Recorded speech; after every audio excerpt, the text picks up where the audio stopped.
आप सभी मेरे साथ 6 सब्जेक्ट का महा रिवीजन करेंगे।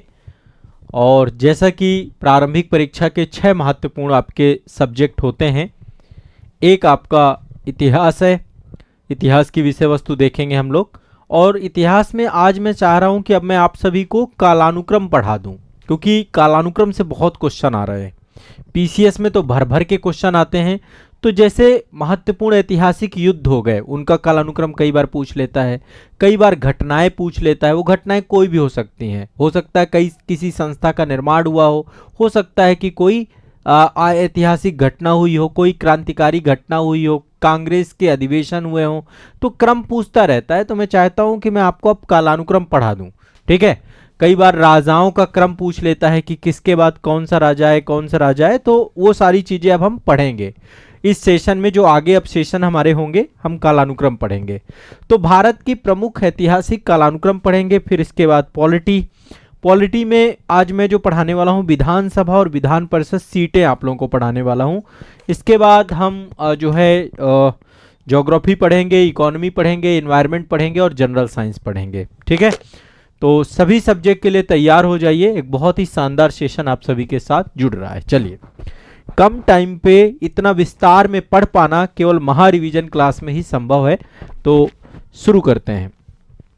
देखिए, चूंकि मैं अब आपको कालानुक्रम पढ़ा रहा हूं, तो कालानुक्रम में कई सारे टॉपिक हैं आप सभी के। मैं यहां पे लिख देता हूं ऐतिहासिक घटनाक्रम। इसको हम कुछ इस तरीके से डाल देते हैं, है ना। टॉपिक को डाल देते हैं ऐतिहासिक घटनाक्रम। आप भी डाल लीजिएगा।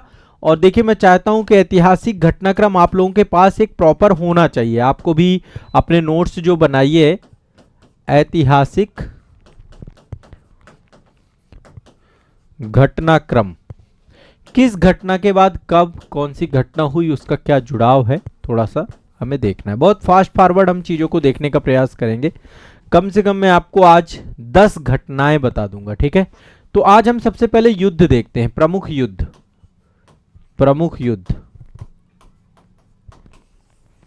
अब प्रमुख युद्धों की बात करें तो पहला युद्ध है आपका तराइन का युद्ध।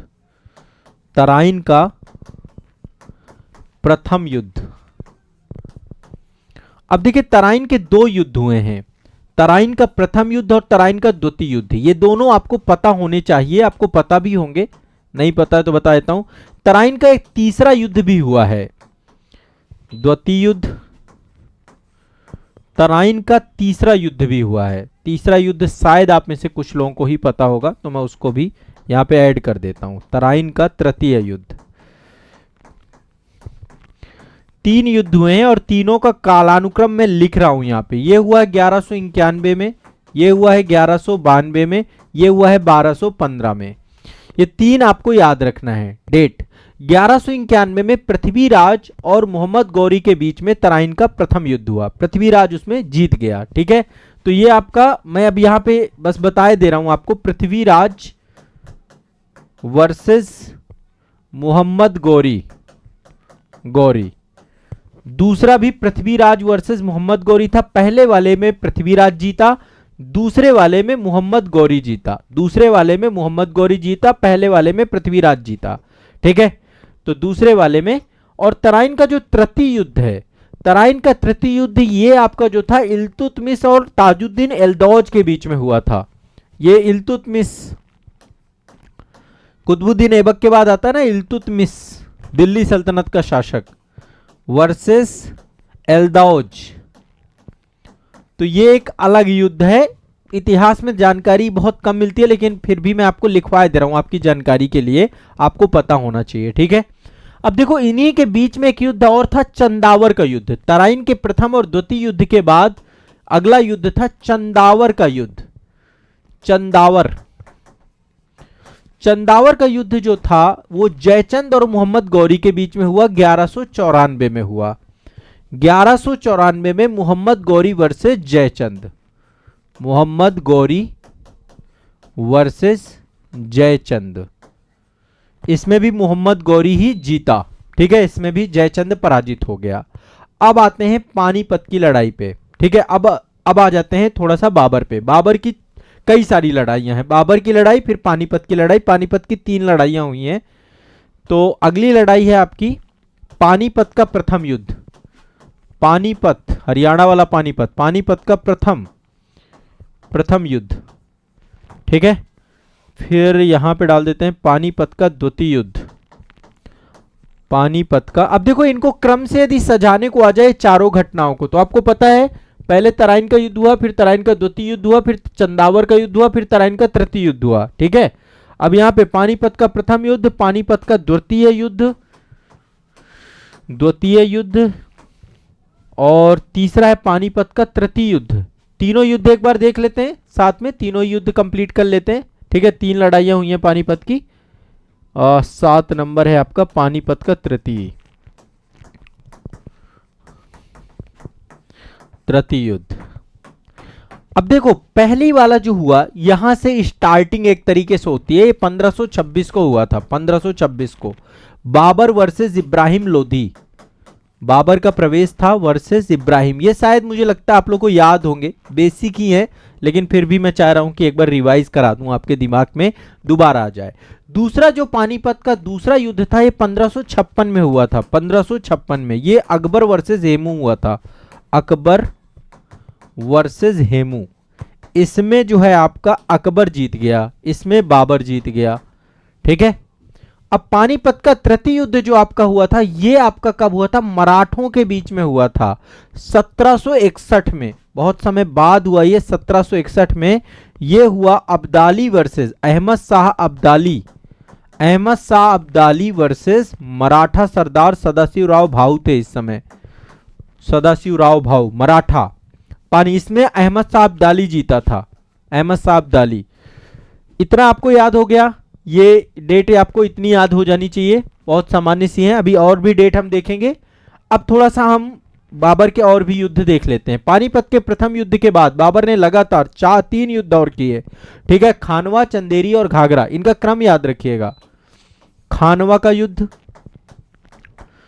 फिर है आपका 9 नंबर घाघरा का, नहीं, चंदेरी का युद्ध, खानवा के बाद चंदेरी है, और फिर है आपका 10 नंबर है घाघरा का युद्ध, घाघरा। तो खानवा का युद्ध जो था 1527 में, जस्ट अगले साल 1526 में पानीपत का प्रथम युद्ध, 1527, 1528, 1528 और 1529, फिर 1530 में बाबर की मृत्यु हो जाती है, 1530 में बाबर की मृत्यु हो जाती है। आपको ये क्रम पता होने चाहिए सारे के सारे। अब ये किसके किसके बीच में हुआ? बाबर वर्सेस राणा सांगा, इसमें बाबर जीता, राणा सांगा, सांगा, ठीक है, बाबर जीत गया। ये वाला आपका मेदिनी राय के बीच में हुआ था, बाबर वर्सेस चंदेरी का युद्ध किसके किसमें? बाबर वर्सेस मेदिनी राय, मेदिनी राय, ठीक है। और घाघरा का युद्ध जो हुआ 1529 में हुआ, 1530 में तो बाबर की मृत्यु हो जाती है।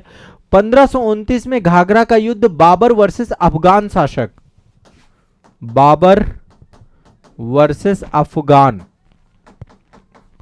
अफगान। ये जो इब्राहिम लोधी था ये अफगान ही था, अफगानी थे, लोधी वंश के शासक अफगानी थे।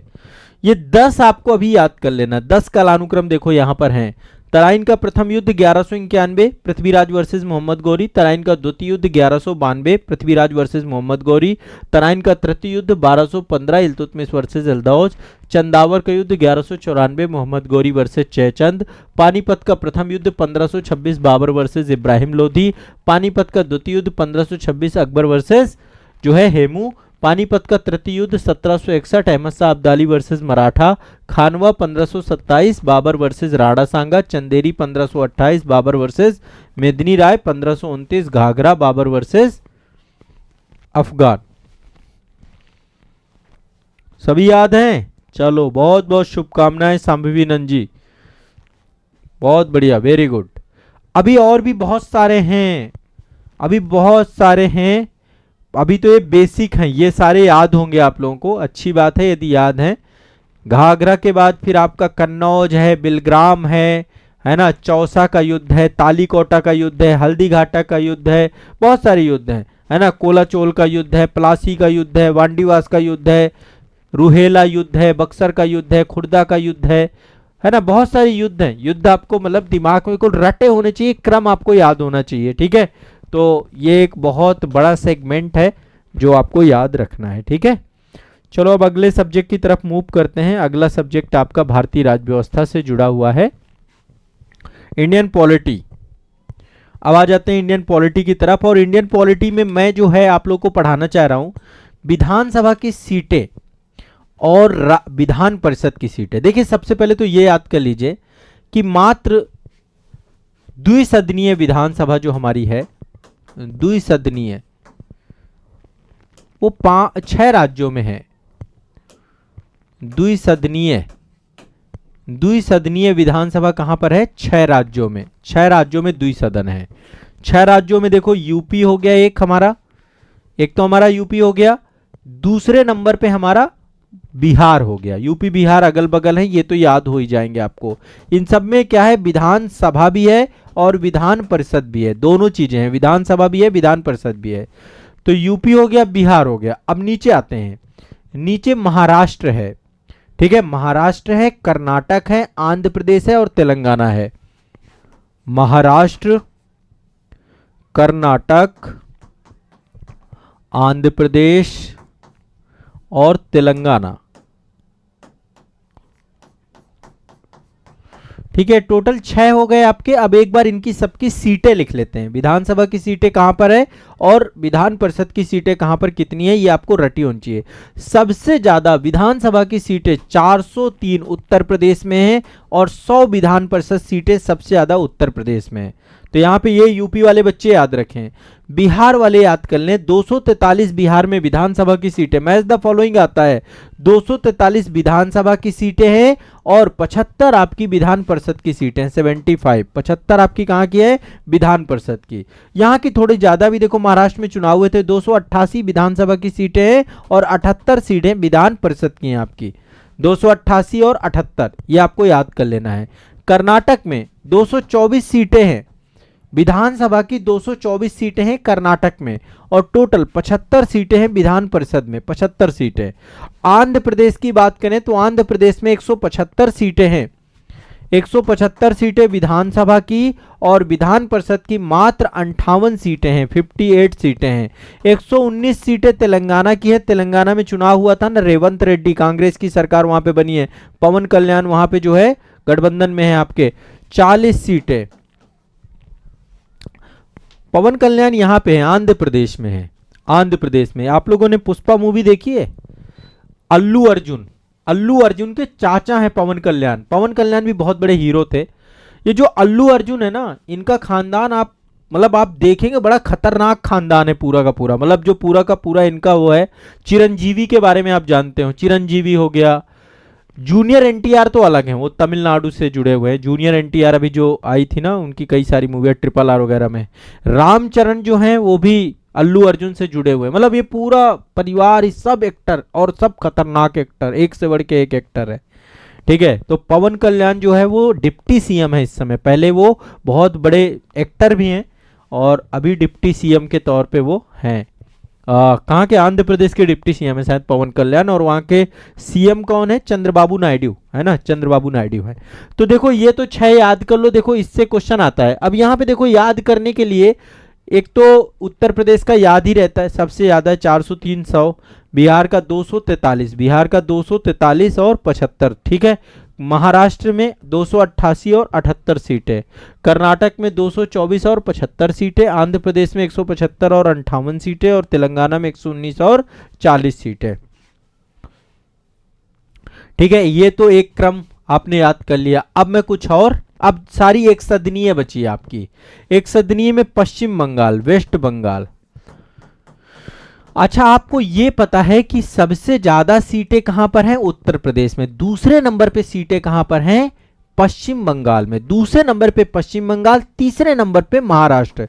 पश्चिम बंगाल में 294 विधानसभा की सीटें हैं, ये आपको याद करना है।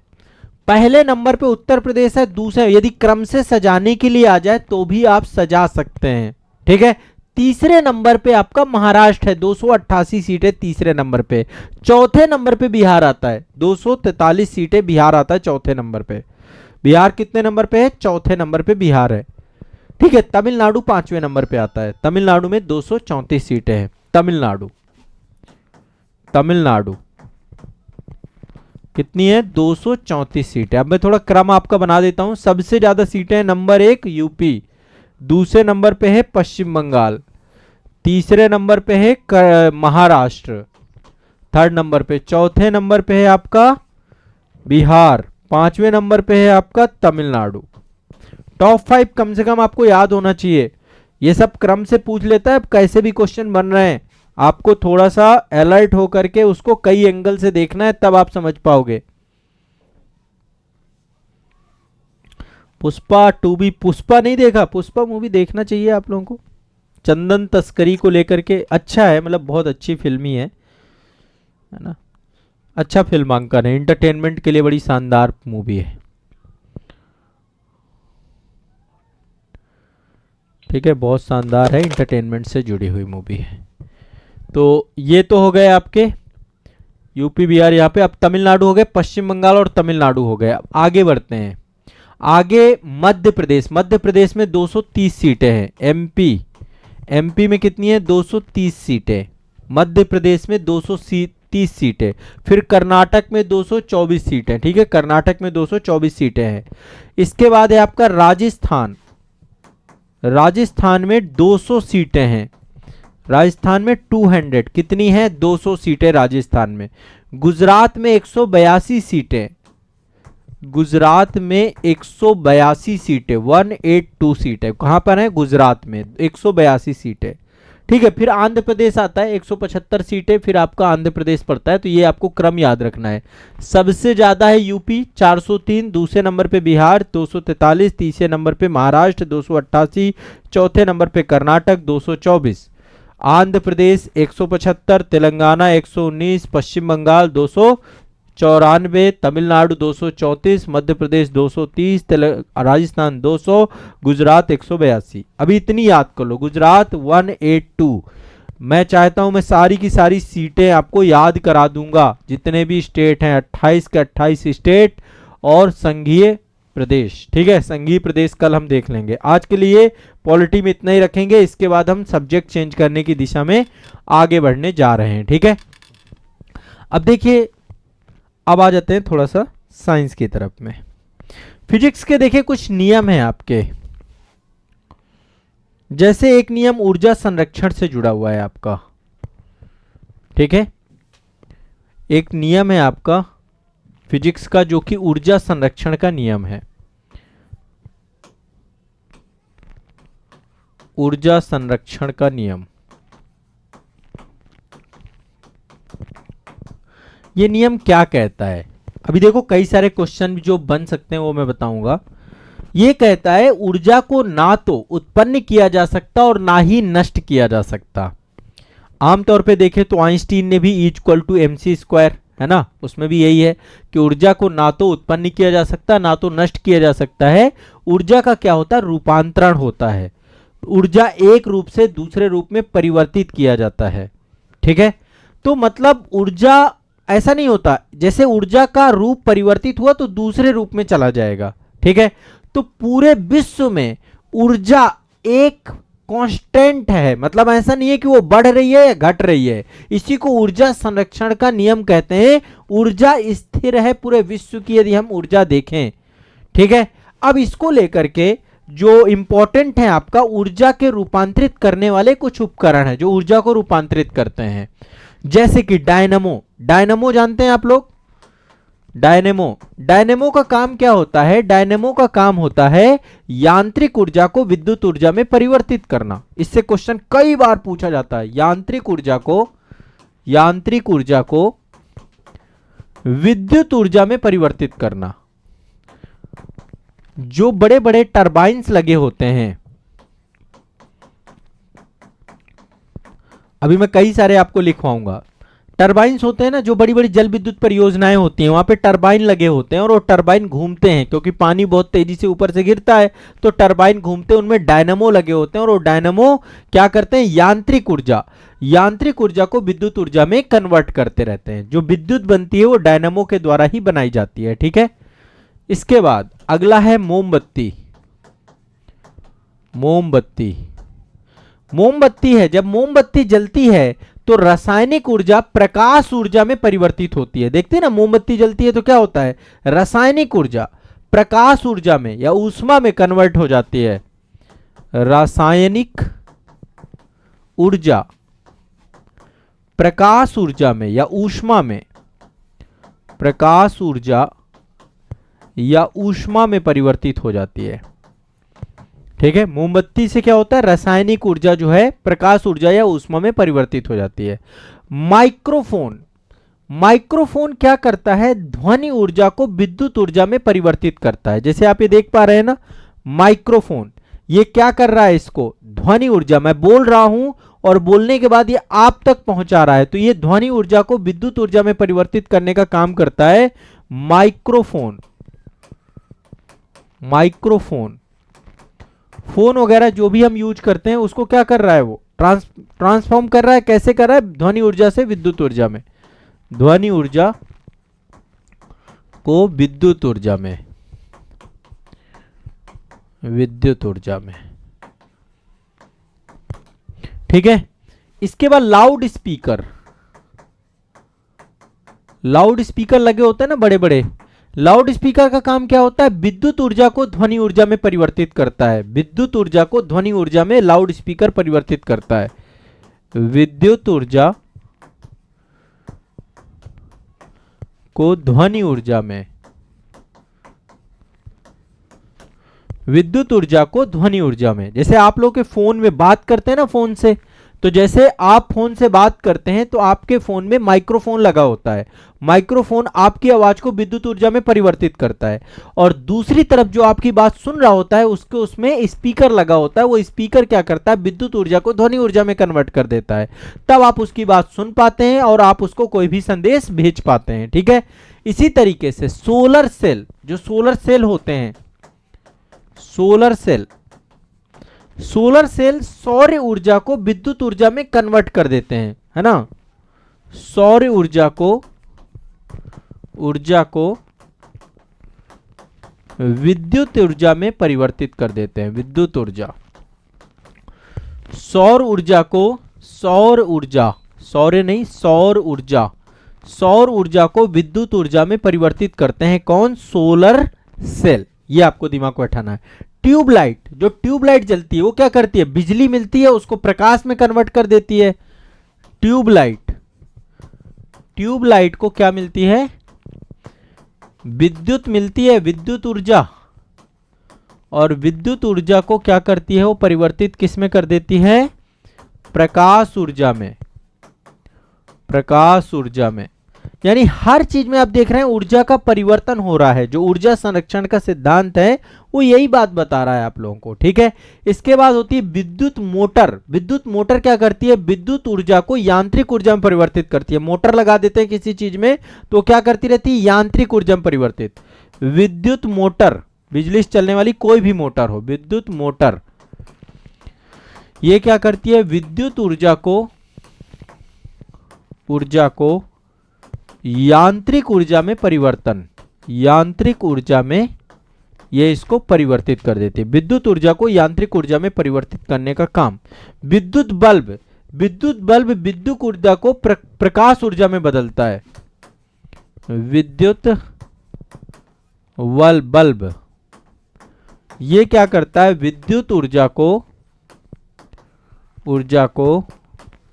प्रकाश ऊर्जा में परिवर्तित करता है, प्रकाश ऊर्जा में परिवर्तित करता है। विद्युत ऊर्जा को प्रकाश ऊर्जा में परिवर्तित करता है। विद्युत सेल, सेल जो करता है रासायनिक ऊर्जा को विद्युत ऊर्जा में, उसमें केमिकल सेल होता है ना, आप देखते हैं ना, उसमें एक ग्रेफाइट की छड़ होती है और चारों तरफ ब्लैक कर, तो जो सेल होता है, विद्युत सेल, सेल क्या करता है, सेल का काम होता है रासायनिक ऊर्जा को विद्युत ऊर्जा में परिवर्तित करना। रासायनिक ऊर्जा को लिखते जाना आप लोग, विद्युत ऊर्जा में परिवर्तन, रासायनिक ऊर्जा को विद्युत ऊर्जा में परिवर्तन करना। इसके बाद आपका सितार होता है। सितार समझते हैं, जो हम लोग बजाते हैं सितार, यांत्रिक ऊर्जा को ध्वनि ऊर्जा में परिवर्तित करता है। सितार यांत्रिक ऊर्जा को ध्वनि ऊर्जा में। तो ये आपके ऊर्जा परिवर्तन के कुछ सामान्य से क्वेश्चन हैं। देखो इससे बहुत क्वेश्चन आते हैं, डायनोमो से बहुत बार क्वेश्चन आए, माइक्रोफोन से। ये जितने मैंने लिखवा दिए सारे इंपॉर्टेंट हैं, सारे ही महत्वपूर्ण हैं, आपको सारे के सारे याद करके रखने चाहिए। सारे ही आपसे क्वेश्चन पूछे जा सकते हैं, इसलिए आप इनको याद कर लेना। ठीक है, क्लियर है, स्पष्ट है। चलिए अब आ जाते हैं थोड़ा सा इकोनॉमी में। देखो इकोनॉमी में एक नया कॉन्सेप्ट है, जो मैं आज आपको एक नया टॉपिक ही पढ़ा रहा हूं अर्थव्यवस्था में, वो है नई आर्थिक सुधार नीति। नई आर्थिक सुधार नीति।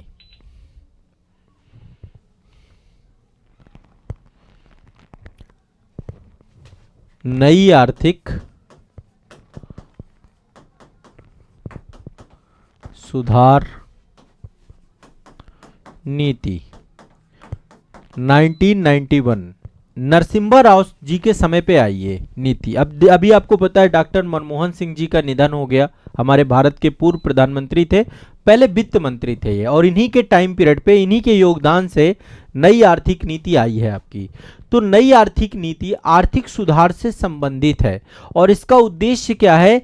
उत्पादकता से सुधार, प्रोडक्टिविटी से सुधार, नई तकनीकी को आत्मसात करना, है ना, और देश का डेवलपमेंट करना। तो अल्टीमेट आप सभी को पता है कि देश एक संकट से गुजरा। 1991 में आपको पता है कि खाड़ी युद्ध छिड़ गया, भारत के बाद बैलेंस ऑफ पेमेंट नहीं था, फॉरेक्स रिजर्व नहीं था, और ऐसी स्थिति में हमने क्या किया? नई आर्थिक नीति लेकर के आए 1931 की। वैसे ये नीति 1985 से ही जो है लगातार, जब राजीव गांधी प्रधानमंत्री होते थे तो उसी समय इसकी रूपरेखा बना दी गई थी 1985 में, लेकिन ये लागू कब हुई? 1991 में, जब एम नरसिम्हा राव थे। ठीक है, तो नई आर्थिक सुधार नीति जो है आपकी एम नरसिम्हा राव के टाइम पीरियड पे, जब प्रधानमंत्री थे उस समय पे ये लागू हुई। अब इसमें तीन प्रमुख आयाम थे, तीन चीजें थी इसमें, तीन कहें या चार चीजें कहें, मैं एक एक करके बताता हूं। एक तो उदारीकरण, उदारीकरण, अब एक एक लाइन में मैं इनकी परिभाषा बता दूंगा, आप लोग हमेशा के लिए आपको याद हो जाएगा। दूसरा है निजीकरण, निजीकरण प्राइवेटाइजेशन, और तीसरा, आज भी हमारा देश इन्हीं नीतियों पे चल रहा है, और तीसरा है वैश्वीकरण, वैश्वीकरण। ग्लोबलाइजेशन का टाइम चल रहा है भाई अब। वैश्वीकरण, उदारीकरण, निजीकरण और वैश्वीकरण। ठीक है, अब यहां पर एक चीज समझने की कोशिश करिए। उदारीकरण का मैं थोड़ा सा यहां पे एक्सप्लेन करना चाहता हूं ताकि आपको चीजें और स्पष्ट हो जाए और आपके दिमाग में एक छवि बन जाए। उदारीकरण का सिंपल और आसान भाषा में एक शब्द में इसको हमें प्रक्रिया को आसान करना। जितने भी प्रोसेस थे, जो भी प्रोसेस थे, प्रक्रिया को आसान बनाना, प्रक्रिया को आसान बनाना आपका उदारीकरण आता है। उदारीकरण के अंतर्गत सरकारी नियंत्रण को कमजोर करना, शिथिल करना, समाप्त करना, ठीक है, उसे उदारीकरण कहते हैं, चीजों को उदार बनाना। ठीक है, उदारीकरण। निजीकरण का मतलब यह है कि जो सरकारी क्षेत्र हैं, सार्वजनिक क्षेत्र हैं, जहां पे सरकार के नियंत्रण की चीजें हैं, उसको प्राइवेट सेक्टर को भी दे देना, यानी कि यहां पर निजी भागीदारी को बढ़ावा देना या प्रोत्साहित करना। निजी भागीदारी, भागीदारी को प्रोत्साहन, प्रोत्साहन एक लाइन में। ठीक है, और वैश्वीकरण का मतलब यह है, वैश्वीकरण का मतलब यह है कि पूरी अर्थव्यवस्था को खोल देना, यानी कि आसान भाषा में अंतरराष्ट्रीय व्यापार की बाधाओं को समाप्त करना। अंतरराष्ट्रीय, अब ये तीनों की परिभाषा आप लिख लेना। अंतरराष्ट्रीय व्यापार की बाधाओं को, अब इसको लेकर के कई सारे टूल्स हुए, लाए गए, बाधाओं को समाप्त करना या आसान कर देना।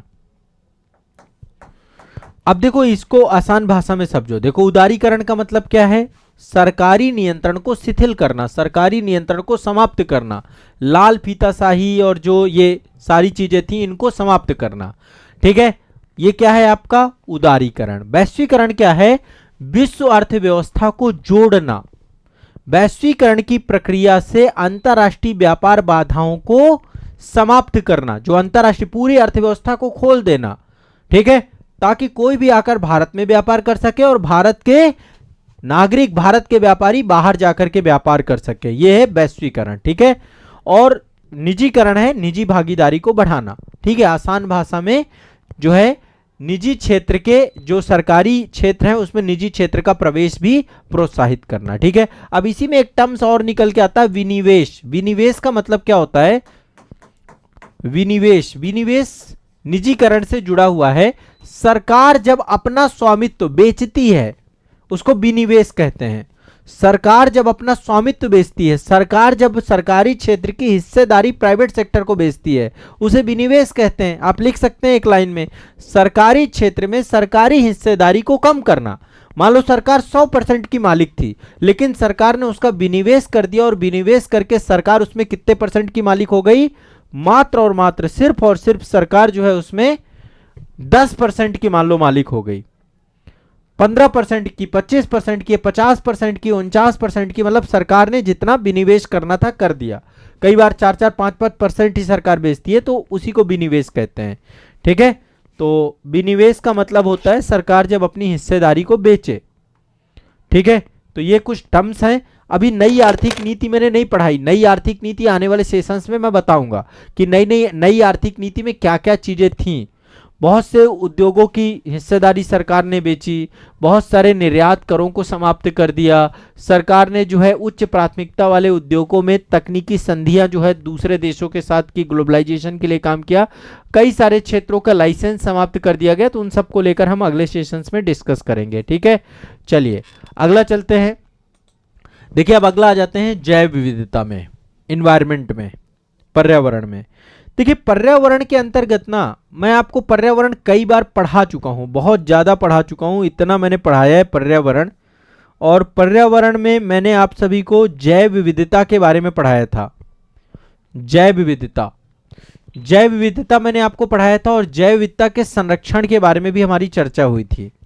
देखिए थोड़ा सा सामान्य भाषा में समझने की कोशिश करिए, जैव विविधता के संरक्षण को समझने की कोशिश करिए। ये जितने भी जीव जंतु हैं इनका एक निश्चित आवास क्षेत्र है। आवास क्षेत्र कैसे निर्धारित होता है? वहां के इन्वायरमेंट से, वहां के क्लाइमेट से।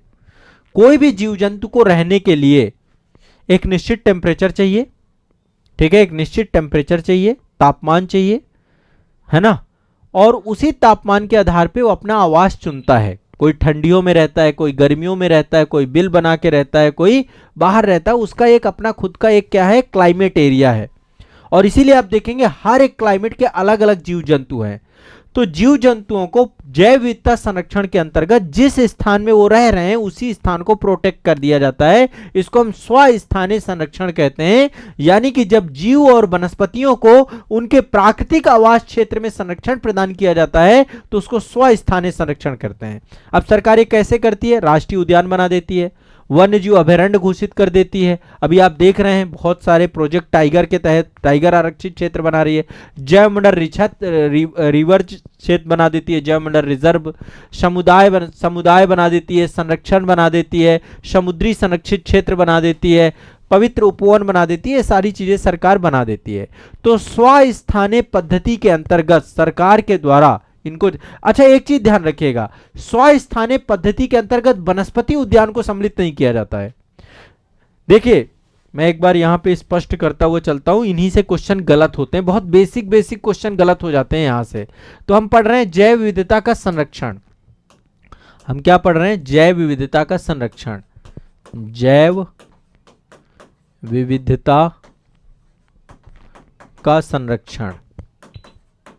अब देखिए जैव विविधता का संरक्षण दो तरीके से किया जा सकता है। एक है स्वस्थानीय यानी इन सिटू, जहां पर वो ऑलरेडी उस जगह पर रहती है वहीं पर उसको संरक्षित कर दें। एक होता है उसको दूसरी जगह ले जाकर के संरक्षित करना, बाह्य स्थानीय। दोनों ही तकनीकी का प्रयोग किया जाता है। जैसे जू वगैरह आपके होते हैं ना, तो स्वस्थानीय संरक्षण यानी प्राकृतिक आवास क्षेत्र में संरक्षण, प्राकृतिक आवास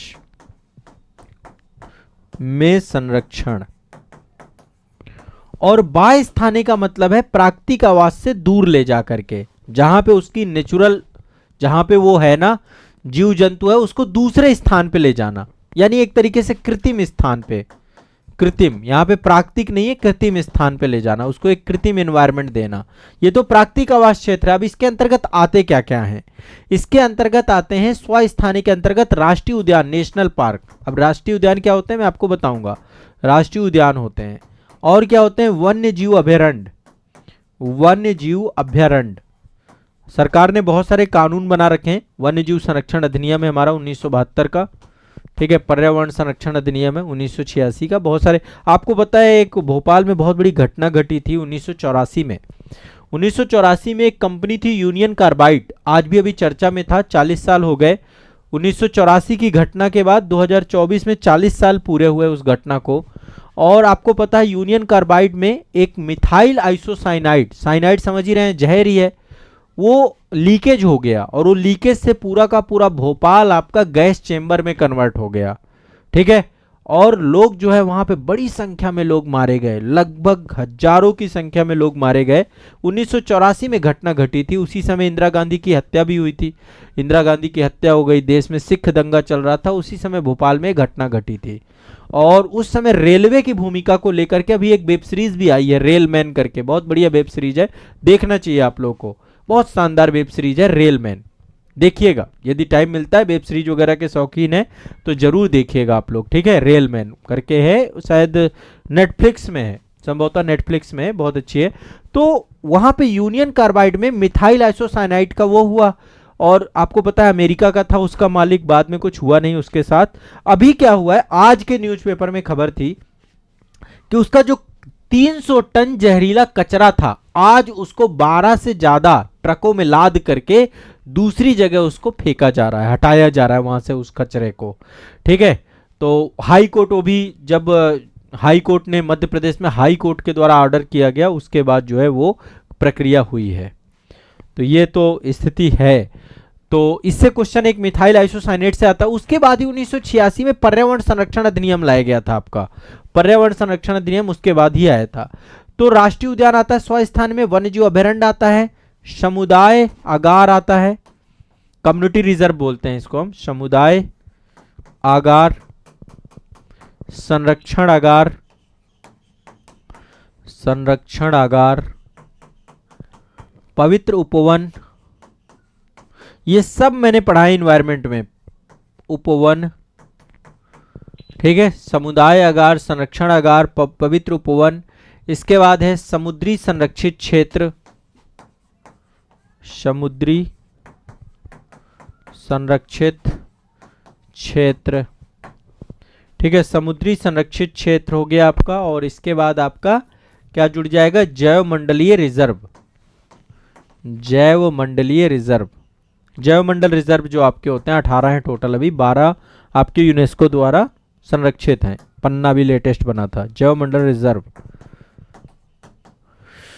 अब इसमें वनस्पति उद्यान नहीं आता, यही आते हैं जितने मैंने आपको यहां पे बता दिए। अब बाह्य स्थानीय संरक्षण क्या है? जिसमें जीन बैंक, जीन बैंक, चिड़ियाघर बनाए जाते हैं ना, चिड़ियाघर, चिड़ियाघर, ठीक है। जीन बैंक हो गया, चिड़ियाघर हो गया आपका, बीज बैंक हो गया, बीज बैंक, ठीक है। ऊतक संवर्धन केंद्र होते हैं, ऊतक संवर्धन केंद्र, ऊतक संवर्धन केंद्र आपके होते हैं। टिश्यू वगैरह जहां पर वो किए जाते हैं आपके। एक्वेरियम होते हैं जहां पे मछली पालन वगैरह होता है ना, एक्वेरियम, एक्वेरियम आपके होते हैं, ठीक है। ऊतक संवर्धन केंद्र हो गया, एक्वेरियम, जीन बैंक, चिड़ियाघर, ये सब आपके होते हैं। इसके बाद आपका वनस्पतिक उद्यान भी इसी में आते हैं, वनस्पतिक उद्यान। ये आपको इन दोनों में अंतर आपको रखना है, नहीं तो फिर क्या होगा, आप गड़बड़ा दोगे। तो स्वस्थानीय संरक्षण प्राकृतिक आवास में संरक्षण, और बाह्य स्थानीय मतलब दूर जाकर के। चिड़ियाघर तो कृत्रिम तरीके से ही बनाया जाता है ना, जू वगैरह, तो ये आपको पता होगा। अब देखो राष्ट्रीय उद्यान जो होते हैं, अभी टोटल 106 राष्ट्रीय उद्यान है, ठीक है, राज्य सरकारों के द्वारा अधिसूचित किए जाते हैं। ऐसा कोई भी क्षेत्र जहां पर जीव जंतुओं का प्राकृतिक आवास क्षेत्र हो, वनस्पतियों का प्राकृतिक आवास क्षेत्र हो, जो आपके भू आकृति मतलब एक तरीके से जैव विविधता के दृष्टिकोण से बहुत इंपॉर्टेंट हो, तो वन्य जीव संरक्षण अधिनियम 1972 के तहत उनको राष्ट्रीय उद्यान घोषित किया जाता है। ऐसे ही वन्य जीव अभयारण्य भी घोषित किया जाता है। बस ये कि राष्ट्रीय उद्यान नो गो एरिया होते हैं, कोई जा नहीं सकता वहां पे, कोई जा नहीं सकता, नो गो एरिया होता है। और जो आपका वन्य जीव अभयारण्य होता है वहां जाया भी जा सकता है, वहां पे मतलब सीमित आपके प्रोटेक्शंस होते हैं। राष्ट्रीय उद्यान कंप्लीट प्रोटेक्शन होता है, राष्ट्रीय उद्यान में कोई नहीं जा सकता, एक पत्ती भी नहीं तोड़ सकते हैं। हाँ, टूरिज्म के लिए, सफारी वगैरह के लिए थोड़ा सा एरिया खुला होता है, बाकी वहां पे जाकर के कोई भी व्यक्ति, वो पूरा कंट्रोल्ड होता है एरिया, ठीक है, नियंत्रित होता है। तो इन सब के बारे में डिटेल में कल बताऊंगा। कुछ प्रमुख राष्ट्रीय उद्यान भी हम लिस्टिंग करेंगे और वन्य जीव अभयारण्य की भी लिस्टिंग करेंगे, ठीक है। अब लास्ट टॉपिक है आपका ज्योग्राफी से जुड़ा हुआ। ज्योग्राफी में एक टॉपिक है मिट्टियां। भारत की मिट्टियों को लेकर डिस्कशन करेंगे आज के सेशन में। इससे भी क्वेश्चन आता है, मिट्टियों के चैप्टर से भी आता है। मिट्टियों के चैप्टर का अभी तक मैंने रिवीजन नहीं कराया है, तो हेडिंग डाल लीजिए भारत में मृदाएं। अगला है भारत में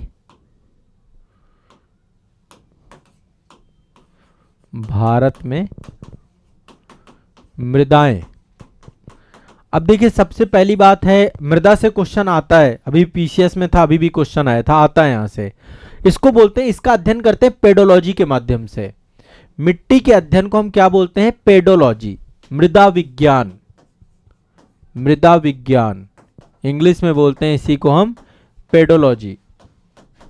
पेडोलॉजी के माध्यम से हमें मिट्टी का अध्ययन करने को मिलता है।